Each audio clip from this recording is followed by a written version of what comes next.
እድሉ ስለተሰጠኝ በጣም አመሰግናለሁ። ያው እንግዲህ ዛሬ የተገኘሁት ኤክስን ለመፈለግ ነው። ኤክስ እንግዲህ በጣም አስቸጋሪ ነው። ኤክስ ምን ያው ባትሪ ዘግቶባት ነው የሚሆነው። እስቲ ይሆን እኔ እየሰማሁ እንደነ አባቴ ምን ነው አስደነገጥከኝ እኮ። ምራቄ ድንገቷን ቆይ ዋው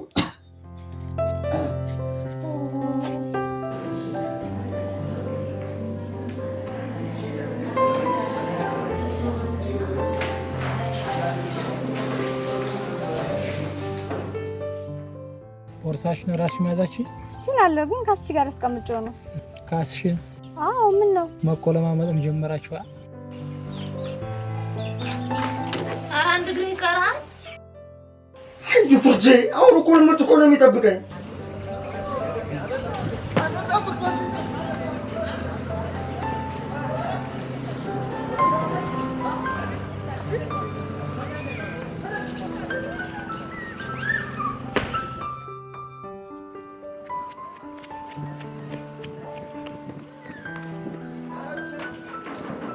አረጋሽ በእናትህ ክፈትልኝ። ቁርስ እንኳን ሳልበላ ነው የመጣሁት።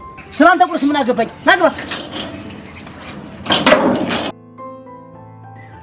እሺ ግን ና የምንድን ነው? አለዛ ልዘገብ ነው። ከገባ ግባ።